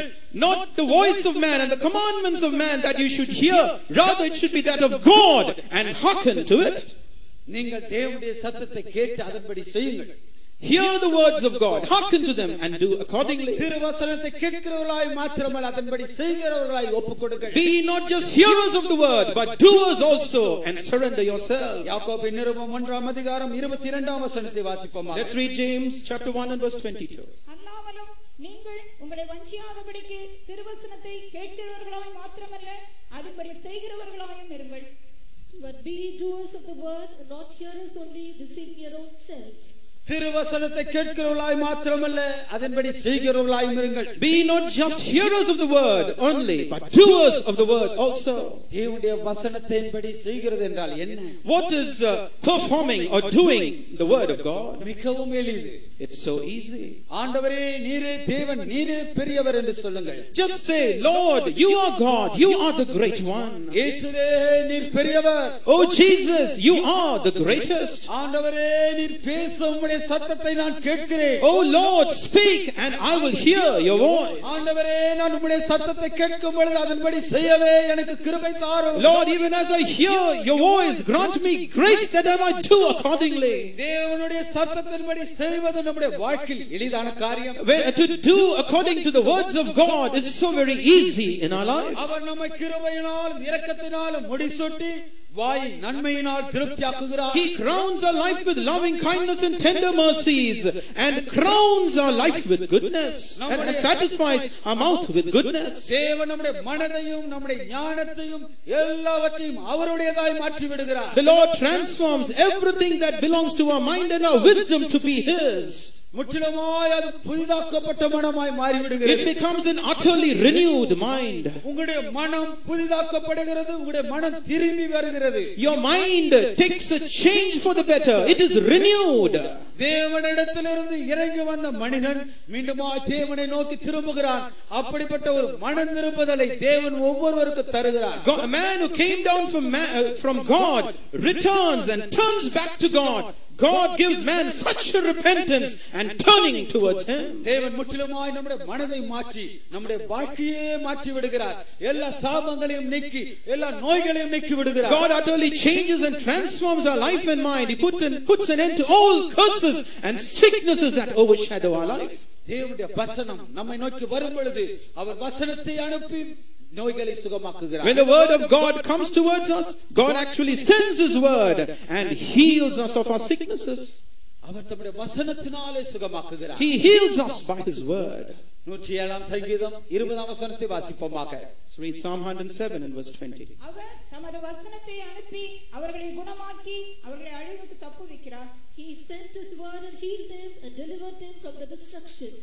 அவர் தமது வசனத்தை அனுப்பி அவர்களை குணமாக்கி அவர்களை அழிவுக்கு தப்புவிக்கிறார். He sent forth his word and healed them and saved them from destruction. தேவனுடைய இந்த வசனம் நம் மத்தியில் அனுப்பப்படும் பொழுது, இந்த தேவனுடைய இந்த வசனம் நம்முடைய மனதுக்குள்ளே செலுத்தப்படும் பொழுது நம்முடைய சரீரம் குணமாக்கப்படுகிறது. When the word of God is sent into our midst, when this word is dispatched into our mind, our entire body is healed and made whole. இயேசு என்னை இப்பொழுது விடுதலையாக்கி இருக்கிறார், இயேசு என்னை இப்பொழுது சுகமாக்கி இருக்கிறார் என்று நீங்கள் சொல்லப் போகிறீர்கள். You are going to now confess that Jesus has delivered you and has healed you now. இன்றைக்கு இப்பொழுது இயேசுவினுடைய விடுதலை நீங்கள் பெற்று சாட்சி சொல்லப் போகிறீர்கள். Right now, right here, tasting of the deliverance of Jesus, you will bear witness for him. அவரே தமது வசனத்தை அனுப்பி எல்லா நோய்களையும் நீக்கி விடுகிறார். He will send off his word and heal you of all your sicknesses. அவரே அழிவுக்கு தப்புவிக்கிறார். He is the one who saves you from destruction. தேவனுடைய வார்த்தை அந்த வேலை இப்பொழுதே செய்கிறது. The word of God is so, and it shall perform its objective right now. இப்பொழுது தேவனுடைய வார்த்தையின் மேல் நம்பிக்கை வையுங்கள். Now lay your trust upon the words of God. தேவனுடைய வார்த்தையின் மேல் விசுவாசத்தை வையுங்கள். Lay your faith upon the words of God. இந்த நம்பிக்கை இந்த விசுவாசம் என்று சொல்லும் பொழுது அது தேவனுடைய வார்த்தையை மாத்திரம் சார்ந்து இருக்கிறது. This faith, this trust that you have is laid upon just and only the word of God. ஒரு சபையையோ ஒரு அமைப்பையோ ஒரு பெரிய தலைவரையோ இந்த விசுவாசம் சார்ந்து இருக்கிறதில்லை. This faith is not upon a church or an establishment or a leader, rather. தேவனுடைய வார்த்தையை மாத்திரம் விசுவாசம் சார்ந்து இருக்கிறது. This faith is upon just and only the word of God. தேவனுடைய வார்த்தை உங்களுக்குள்ள வரும் பொழுது நீங்கள் வேதனையை காண மாட்டீர்கள், எந்த அறிகுறியையும் காண மாட்டீர்கள், எல்லாவற்றையும் அது தள்ளி விடுகிறதா இருக்கிறது. When the word of God enters you, you will not sense pain anymore. There will not be any sign of it anymore. That word will usher everything out of your life. எந்த ஒரு உணர்ச்சியையும் நீங்கள் அனுபவிக்க போகிறதில்லை. தேவனுடைய வார்த்தை அதை அனுமதிக்காது. நீங்கள் விசுவாசத்தையே பெற்றுக் கொள்கிறீர்கள். You will not sense the feeling of pain anymore. The word of God will not permit it anymore. Believe so that the word of God will accomplish it. தேவனுடைய வார்த்தையை மாத்திரம் விசுவாசம் சார்ந்து இருக்கிறது. Your faith is laid only upon the words of God. நீங்கள் கேட்ட இந்த வசனத்தை மாத்திரம் உங்களுடைய விசுவாசம் சார்ந்து இருக்கிறது. Let your faith is just upon these words that you hearken to now. நீங்கள் எந்த அறிகுறியையும் இப்பொழுது சிந்தித்துக் கொண்டிருக்க வேண்டாம். Do not think and imagine about any other signs. இப்பொழுது எந்த வேதனையையும் எந்த உணர்ச்சியையும் நீங்கள் உணர்ந்து கொண்டிருக்க வேண்டாம். Do not try to sense any pain or feelings in your body. வல்லமையுள்ள தேவனுடைய வார்த்தை எல்லாவற்றையும் எடுத்து போட்டு உங்களை குணமாக்கி கொண்டிருக்கிறது. The words of that Almighty God is able to put all things aside and heal you. எல்லாவற்றையும் நீக்கி பிசாசின் வல்லமையிலிருந்து கர்த்தர் உங்களை விடுதலையாக்குகிறார். The Lord can set all things aside, deliver you from the clutches of demons and heal you. அப்போஸ்தலர் நடபடிகள் 10ஆம் அதிகாரம் 38ஆம் வசனத்தை வாசிப்போமாக. Let's read Acts of the Apostles chapter 10 and verse 38. நசரேயனாகிய இயேசுவை தேவன் பரிசுத்த ஆவியினாலும் வல்லமையினாலும் அபிஷேகம் பண்ணினார். தேவன் அவருடனே கூட இருந்தபடியினாலே அவர் நன்மை செய்கிறவராயும் பிசாசின் வல்லமையில் அகப்பட்ட யாவரையும் குணமாக்குகிறவராயும் சுற்றித் திரிந்தார். How God anointed Jesus of Nazareth with the Holy Ghost and with power, who went about doing good and healing all that were oppressed of the devil, for God was with him. நசரேயனாகிய இயேசு பரிசுத்தாவினாலும் வல்லமையினாலும் அபிஷேகம் பண்ணப்பட்டவராயிருந்தார். Jesus Christ of Nazareth was anointed with the Holy Ghost and with power. அவர் பரிசுத்தாவினாலும் வல்லமையினாலும் அபிஷேகம் பண்ணப்பட்டவராயிருந்தார். He was anointed by the Holy Ghost and with power. அவர் நன்மை செய்கிறவராயும் பிசாசின் வல்லமையில் அகப்பட்ட யாவரையும் குணமாக்குகிறவராயும் இந்த பூமியில் சுற்றி திரிந்தார். And he walked about in this world doing good to mankind and healing all those who were oppressed of the devil. மாறாவிலே அந்த தண்ணீர் மதுரமாய் மாற்றப்பட்ட பொழுது பிரமாணங்களையும் நியமங்களையும் தேவன் கொடுத்தார். When the waters of Mara were healed and were changed from bitter to sweet, the Lord gave laws and ordinances to the people. இயேசு நன்மை செய்கிறவராயும் பிசாசின் வல்லமையில் அகப்பட்ட யாவரையும் குணமாக்குகிறவராயும் சுற்றி திரிந்த பிறகு அவர் சிலுவையிலே பலியாகி பிராயச்சித்தம் செய்த பிறகு பிரமாணங்களையும் நியமங்களையும் கொடுக்கிறார். After Jesus died on the cross and made atonement for the sins of the people, after Jesus went about doing good and healing all those who were oppressed of the devil, Jesus gave laws and ordinances to the people. நானே உன்னை சுகமாக்குகிற தேவன். I am the Lord God who heals thee. நானே உன்னுடைய பாவங்களை நீக்கி உன்னை நீதிக்குள்ளே நடத்துகிற தேவன். I am the Lord God who sets you free from sin and justifies you. பேதுரு எழுதின முதலாம் நிருபம் 2ஆம் அதிகாரம் 24ஆம் வசனத்தை வாசிப்போம். Let's read from 1 Peter chapter 2 and verse 24. நாம் பாவங்களுக்கு செத்து நீதிக்கு பிழைத்திருக்கும்படிக்கு அவர்தாமே தமது சரீரத்திலே நம்முடைய பாவங்களை சிலுவையின் மேல் சுமந்தார், அவருடைய தழும்புகளால் குணமானீர்கள். Who his own self bare our sins in his own body on the tree, that we, being dead to sins, should live unto righteousness, by whose stripes ye are healed. நாம் பாவங்களுக்கு செத்து நீதிக்கு பிழைத்திருக்கும்படிக்கு அவர்தாமே தமது சரீரத்தில் நம்முடைய பாவங்களை சிலுவையின் மேல் சுமந்தார். Who of his own self bare our sins upon his own body on the tree, that we being dead to sins might live unto him for righteousness. நாம் பாவத்துக்கு செத்து விட்டோம், நீதிக்காகவே பிழைக்கிறோம். We have died to sins indeed, and we are now alive to righteousness. அவர் பாவத்தை மன்னித்து நீக்கினவர் மாத்திரமல்ல, நீதிக்கு பிழைக்கும்படியாய் நம்மை முற்றிலுமாய் மனந்திரும்ப பண்ணுகிறார். Not only has he forgiven us our sins and caused us to die to our sins, he also helps us to repent from our sinful doings and live to him to righteousness. அவருடைய தழும்புகளால் குணமானீர்கள். For by his stripes are ye all healed. அவருடைய தழும்புகளால் குணமானீர்கள். For ye were healed by his stripes. தேவனுக்கு மகிமை உண்டாவதாக. Glory be to God. 1989ஆம் வருடத்திலே, in the year 1989, இரைப்பை புண்ணினால் நான் தாக்கப்பட்டிருந்தேன். I was affected by ulcer. ஆண்டவரே என்னை சுகமாக்கும் என்று நான் ஆண்டவரிடத்தில் ஜெபம் பண்ணிக்கொண்டே இருந்தேன். I was pleading with the Lord in prayer, "Oh Lord, heal me." ஒவ்வொரு நாளும் அந்த வியாதி கூடிக்கொண்டே போகிறது. Every day that sickness was gradually intensifying. ஒவ்வொரு நிமிடமும் வேதனையினால் நான் துடித்துக் கொண்டிருந்தேன். Every moment I was struggling in pain. 2 வாரம் கடந்து போன பொழுது 24 மணி நேரமும் நான் வேதனையினாலே நிரப்பப்பட்டவனாயிருந்தேன். When 2 weeks rolled by, I underwent this pain continually 24 hours a day. தண்ணீர் குடித்தாலும் நான் அதை உடனடியாக வாந்தி பண்ணிவிட வேண்டும். Even if I drank water, I had to instantly vomit it. அது கொஞ்ச நேரம் கூட உள்ளே தங்காது. ஏனென்றால் அவ்வளவாய் புண்ணாய் மாறிவிட்டபடினாலே உடனடியாக நான் அதை வாந்தி பண்ணி விடுவேன். Even if it be water, it will not remain in my stomach even for a short while. I had to instantly vomit it because so very sore was my intestines inside and so ulcerous. 2 நாட்கள் தண்ணீர் கூட குடிக்க முடியாதவனாய் நான் கஷ்டப்பட்டேன். And I wasn't even able to drink water for 2 days and I was struggling. அந்த நிலைமையில கடந்து வந்த பொழுது இனி நான் பிழைக்கப் போகிறதில்லை, நான் இப்பொழுது மரித்து விடுவேன் என்று ஒரு எண்ணம் எனக்குள்ள உண்டாயிற்று. When I was in that situation, I lost all hope. I almost came to the point of thinking that henceforth I will not live.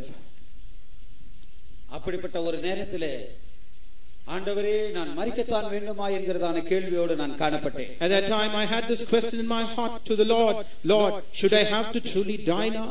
ஆண்டவரே நீர் சுகமாக்குகிற தேவன் என்று நான் அறிந்து விசுவாசிக்கிறேனே, நான் மரிக்கத்தான் வேண்டுமா? Oh Lord, I know and believe that thou art a God who heals all sicknesses. Should I have to die right now? அந்த கொடிய வேதனையான ஒரு நேரத்தில் இந்த குறிப்பிட்ட வசனத்தை நான் வாசிக்கும்படியாய் நேர்ந்தது. At a time when I underwent this grievous pain, I was led in order to read this verse. அவருடைய தழும்புகளால் குணமானீர்கள்.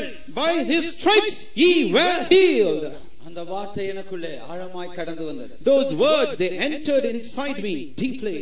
இதற்கு முன்பாக பல முறைகள் அந்த வசனத்தை நான் வாசித்திருந்தாலும் அவ்விதமான ஒரு ஆழமான உட்கருத்து எனக்குள் விளங்கிக் கொள்ள முடியாதவனாயிருந்தேன். Till that time, though I had read that verse many times over, till that time I was not able to decipher the true intent and the depth of the meaning of that verse. அவருடைய தழும்புகளால் ஏற்கனவே குணமானீர்கள். You have already been healed by the stripes of Jesus. தேவனுடைய இந்த வசனத்திலே என்னுடைய விசுவாசத்தை வைக்க ஆரம்பித்தேன். I began to lay my faith upon this word of Jesus. திரும்ப திரும்ப அந்த வார்த்தையை நான் என்னுடைய உள்ளத்தில் அசை போட்டுக் கொண்டே இருந்தேன். I continued to ruminate and chew it as cud, this word of God within me. சில நிமிடங்கள் அந்த வார்த்தையை நான் சொல்லிக் கொண்டே இருந்தேன். என்னுடைய வேதனை குறைந்து போயிற்று. I kept meditating and murmuring this word constantly within myself, and this pain gradually subsided. சுமார் 3 அல்லது 4 நாட்கள் இருக்கும். எனக்குள் வலியே குறைந்ததில்லை. வேதனையில துடித்துக் கொண்டே இருந்தேன். 3 or 4 days went by. There was no sign of pain abating, and I was still struggling in pain and agony. இவ்வளவு அதிகமான வேதனை எனக்கு இருக்கிறது என்று எனக்கு யாரிடத்தில் சொல்ல முடியவில்லை. நான் சொல்லவும் இல்லை. I was not able to explain it to anyone around me about this pain that I was undergoing. Neither did I truly express myself. நான் அப்படி சொன்னால் அதை கேட்பதற்கு யாருமே அங்கே இல்லை. Even if I wanted to express it to someone, there was no one around me. நானும் யாரிடத்தில் சொல்ல விருப்பமில்லாமல் இருந்தேன். Even I was not minded to express my pain to others. ஆனால் இந்த 3-4 நாட்களாய் தொடர்ந்து இருந்த அந்த வேதனை அதனால் தளர்ந்து போயிருந்ததான என்னுடைய தசைகள், செல்கள், நரம்புகள் எல்லாம் ஜீவனடைய ஆரம்பித்தன. I was with this incessant pain for 3 to 4 years.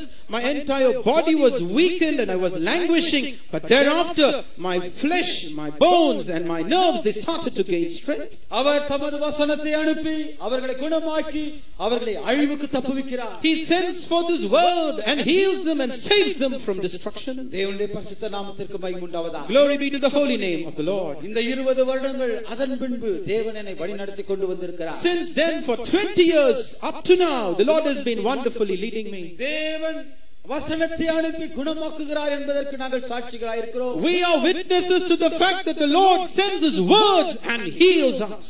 அவர் அக்கிரமங்கள் எல்லாம் மன்னித்து நோய்கள் எல்லாம் குணமாக்குகிறார் என்பதற்கு நாங்கள் சாட்சிகளாய் இருக்கிறோம். We are witnesses to the fact that He forgives us our iniquities. அவர் நன்மை செய்கிறவராயும் பிசாசின் வல்லமையில் அகப்பட்ட யாவரையும் குணமாக்குகிறவராயும் இந்த பூமியிலே சுற்றித் திரிந்தார். And He went about doing good and healing all those who were oppressed of the devil, and He lived so in this world. முற்றிலுமாய் பாவங்களுக்கு செத்து நீதிக்கு பிழைக்கும்படியாக அவர் நம்மை முற்றிலுமாய் புதிதாக்குகிறவராய் இருக்கிறார். He is one who entirely renews us, that we being dead to sins might live again unto Him to righteousness. இப்பொழுது அந்த இயேசுவை நோக்கி பார்ப்போமாக. Now let us behold that Jesus. இந்த மாலை வேளையிலே ஒவ்வொருவரும் நம்முடைய கண்களை மூடி அந்த இயேசுவை நோக்கி பார்ப்போமாக. Even this evening hour, let us all shut our eyes and behold that Jesus. வேறொன்றையும் நீங்கள் நோக்கி கொண்டிருக்க வேண்டாம். Do not இயேசுவையே நோக்கி பாருங்கள். Do not set your eyes on nothing else but just Jesus and Jesus alone. இயேசுவையும் அவருடைய வார்த்தையை விசுவாசிக்கிற ஒவ்வொருவரும் இயேசுவை நோக்கி பாருங்கள்.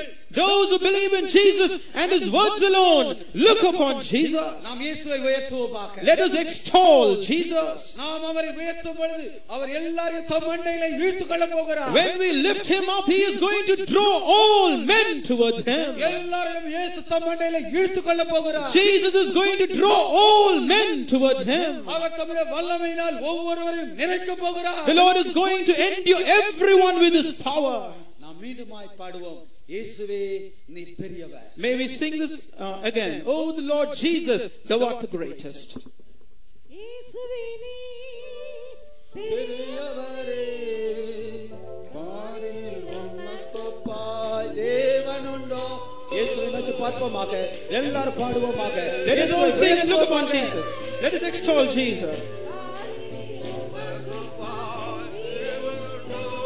இயேசு எல்லாரும் இழுத்துக் கொள்ள போகிறார். Jesus is going to draw all men towards Him. அவர் வல்லமையோடு நம் மத்தியில் அசைவாடுகிறார். He is brooding in our midst with power.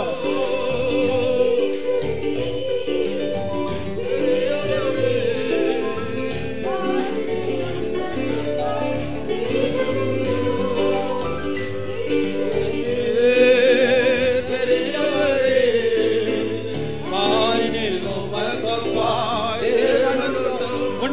உண்மையாய் உயர்த்துங்கள். Let us extol him.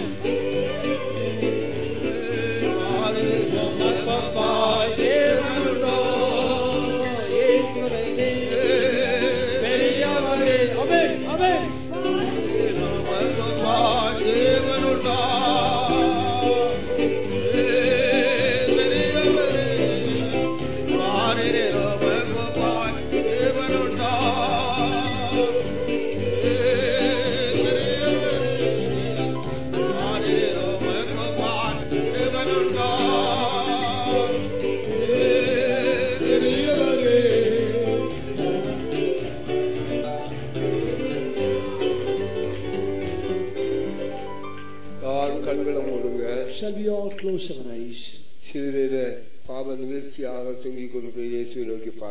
Look at Jesus who is hanging on the cross as an atonement for you.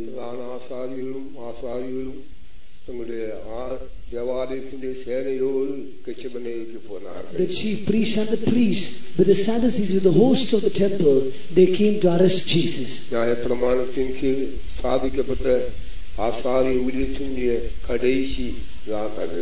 That was the last hour to remove the priesthood which was brought under the law period.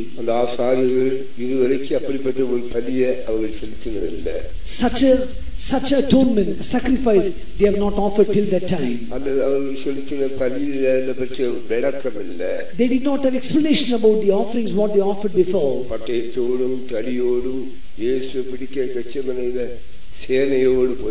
With sword, staff and rod they came to capture Jesus.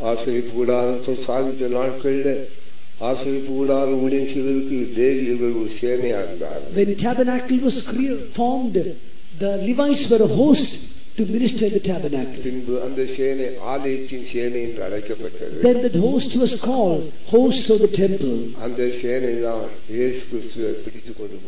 That host only came to arrest Jesus. That host only brought him to Pilate and scourged him. That scourge only told him, crucify him and smite him. They did in their ignorance. But they fulfilled what the scriptures foretold. Though they did in ignorance,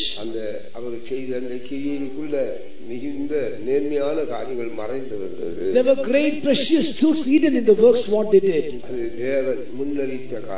It was the foreordained plan of God.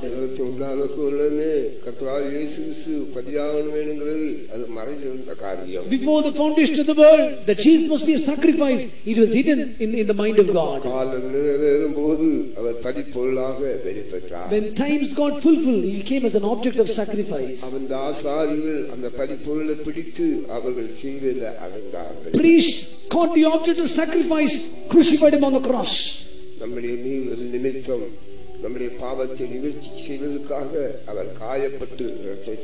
For our transgressions, for our iniquities, he was wounded and he is bleeding. For our iniquities, he has been bruised. For sickness to be healed, there are stripes on his body. By his stripes we were healed. The sinful works which are pursuing you, the nature of sin which is pursuing you, the sickness which is pursuing you, today you receive deliverance by the Jesus who was crucified on the cross. Ignorantly, the priest and the priestly host did this. But we have known that sacrifice well. Though they did it ignorantly, because he did atonement for me. The days I was saved, all my sins were washed away. According to the word which says, graciously forgiven, I will not remember anymore. He does not remember my sins. He has cast all the sins in the depth of the sea. எனக்குள்ள பாவம் இல்லை. I have no sin. எனக்குள்ள பாவ கிரியை இல்லை. I have no work of sin. நான் பாவம் செய்வதில்லை. I am not sick. I don't commit sin. கல்வாரியிலே எனக்கு சுமந்து தீர்த்து விட்டார். Because in Calvary is atoned. கல்வாரியிலே என்னுடைய பாவத்தை சுமந்து தொங்கிக் கொண்டிருக்கிறார். Calvary is hanging on the cross. என்னுடைய பாவம் என்னிலே இல்லை. Now I have no sin in me. கல்வாரியிலே நான் சுமத்தப்பட்டாயிற்று. All things are born in Calvary. அக்கிரமம் என்னிலே இல்லை. My iniquity is not in me. அவர் அதுக்காக நொறுக்கப்பட்டார். He was bruised for that sake. என்னுடைய வியாதி என்னுடைய சரீரத்தில் இல்லை. My sickness is not my body. அவர் தன்னுடைய சரீரத்தில் சுமந்தாய். He is born in his own body. அந்த தழும்புக்கு வல்லமை உண்டு. There is power for that stripes. நொறுக்கப்பட்டதுக்கு வல்லமை உண்டு. For there is power in that bruising. காயத்துக்கு வல்லமை உண்டு. There is power for that wound. அவர் அறியாமையினால ஏதோ ஒரு மனுஷனை கொலை செய்வது போல செய்தார்கள். Ignorantly they went and murdered him. அவர்கள் பொறாமையினாலே செய்தார்கள். They did in envy. அவர் தன்னுடைய குமாரன் என்று சொன்னதினால அவர்கள் செய்தார்கள். Because they told he's the son of God, they did it. தேவனோ அவரை பாவ நிவர்த்தி ஆக்கினார். But God made him an atonement of sin. யாரோ அவரை பாவ நிவர்த்தி ஆக்கினார். Holy Ghost made him as an atonement of sin. தேவனோ தன்னுடைய ஒரே பேரான குமாரனுக்கு அன்பு கூர்ந்த வார்த்தையை நிறைவேற்றினார். To fulfill God's word, God so loved the world, He sent His only begotten Son. God fulfilled it. தெய்வத்தின் அன்பை நாம் அங்கே காண்கிறோம். Here we see the love of the triune God. அதனால நோக்கி பாருங்க. So look unto Him. அந்த காயம் உங்களுடைய பாவங்களை நிவர்த்தி செய்கிறது. That wounds is making atonement for your sin. உங்களுடைய அக்கிரமத்தை நிவர்த்தி செய்கிறது. That bruising is atoning your sin. அந்த தழும்பு உங்களை குணமாக்குகிறது. That stripes are healing your sin.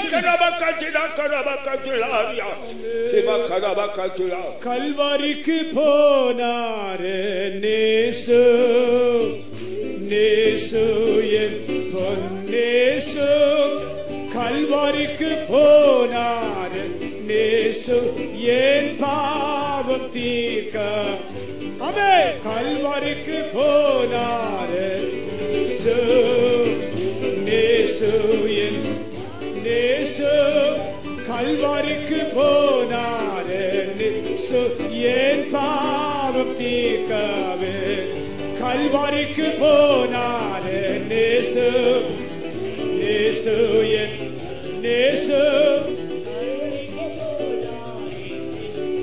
என் பாவம் தீர்க்கவே கல்வாரிக்கு போனாரே நேசு நேசு என் நேசு கல்வாரிக்கு போனா நேசு என் பாவம் தீர்க்கவே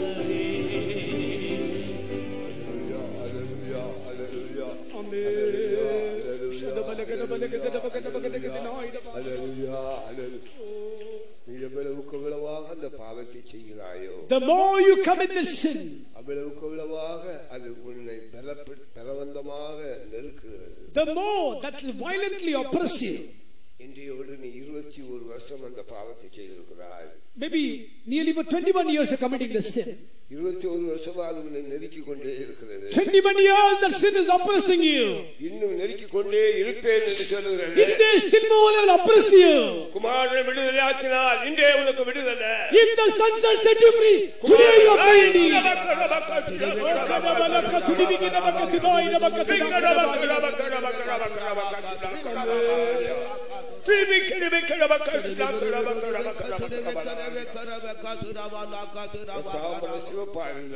It may be red as scarlet. It will make us white as wool. There's power in that blood. There's power in that blood. Let us God power to cleanse your sins. உண்டு உண்டு அற்புத வல்லமை இயேசுவே இயேசுவே திருரத்தத்து உண்டு உண்டு அற்புத வல்லமை உண்டு உண்டு அற்புத வல்லமை இயேசுவே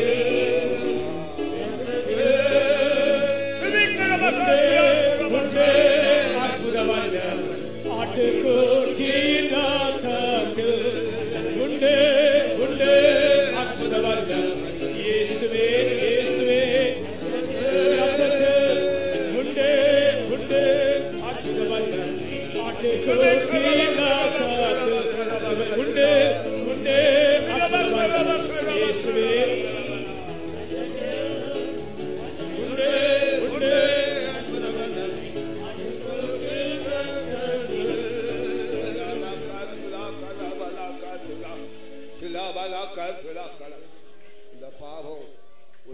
ஒரு இருப்பு காலவாய்க்குள்ளே வைத்திருக்கிறது.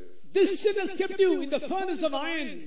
இந்த பாவம் உன்னை ஒரு அடிமை நுகத்துக்குள்ளே வைத்திருக்கிறது. This sin has kept you in the yoke of captivity. அது உன்னை நிமிர்ந்து நடக்க பண்றதில்லை. It does not make you to walk upright. ஆனால் அந்த இருப்பு காலவாய் இன்றைக்கு உன்னை வாந்தி பண்ணி போடுகிறது. Today the iron of furnace is vomiting you. இருப்பு காலவாய் உன்னை வாந்தி பண்ணி போடுகிறது. Furnace of iron is vomiting you today. அந்த நுகத்தடி முறிக்கப்படுகிறது. Today the yoke is broken.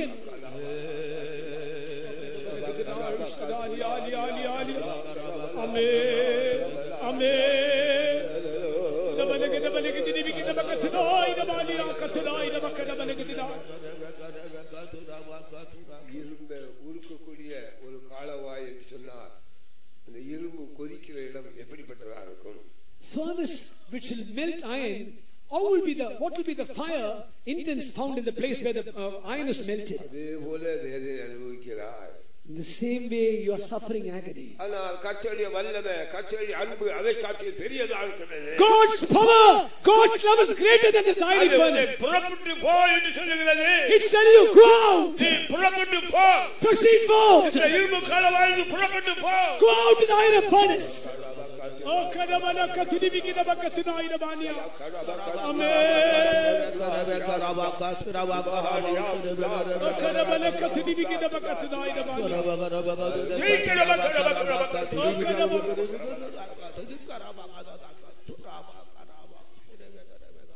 நீதிமானாக்கப்படுகிறீர்கள். You are becoming righteous. ரட்சிப்பின் சந்தோஷத்தால் நிரப்பப்படுகிறீர்கள். You have been filled with the joy of salvation. இனி அவர் அதை நினைக்கிறது இல்லை. Hereafter he will not remember that. அந்த ஆசரிப்பு கூடாரத்திலே அந்த தேவாலயத்திலே சேனை அதை செய்தது. The host of the temple did this. அவர்கள் அல்ல.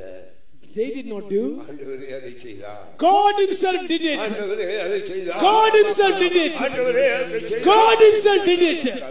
Amen. Alabalakatu. Samalia kadagadi bikida bakatuna ida bani.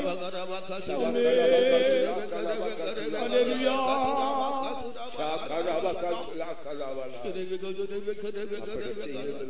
கண்களை அதுக்கு பின்பு கர்த்தர் திறந்தார். Those who did this after that, God opened their eyes.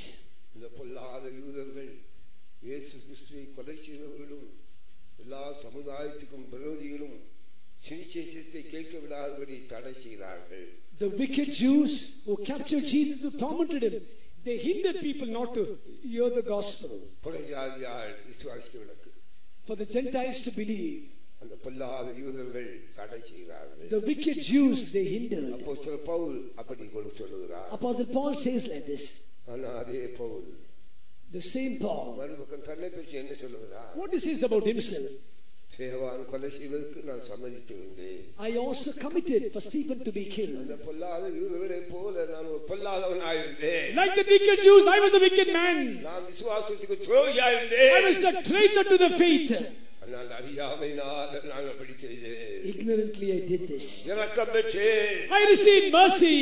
நான் இயேசுவுக்காக என் ஜீவனை ஊற்றுகிறேன். I am pouring my life for Jesus. இந்த சத்தியத்துக்கு நீ சத்துவாக இருக்கலாம். Maybe you are alien stranger for this truth. இந்த சத்தியத்தை துன்பப்படுத்தியிருக்கலாம். You would have persecuted people. நீ பகைத்திருக்கலாம். You would have hated them. ஆனால் அந்த சாபத்தை கர்த்தர் ஆசீர்வாதமாக மாற்றுகிறார். God is turning the curse into blessing. கர்த்தர் சாபத்தை ஆசீர்வாதமாக மாற்றுகிறார். He is turning curse into blessing.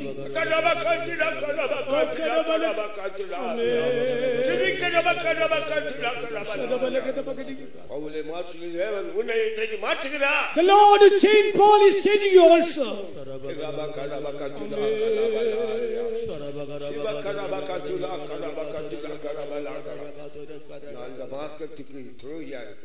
I am a traitor to this religion. How can the Lord forgive me? How can the Lord accept me?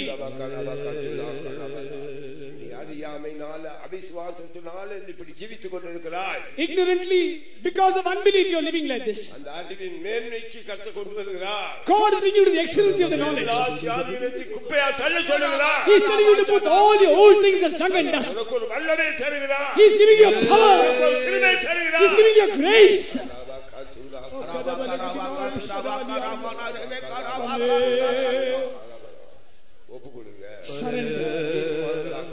we becoming righteous. நீதிமான் எடுத்துக்கொள்ளுங்க. Receive the gospel to become righteous. நீதிமானாக அவருடைய கரத்தில் ஒரு ஆயுதமாக மாறு. Become a weapon to make many people righteous.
Hallelujah.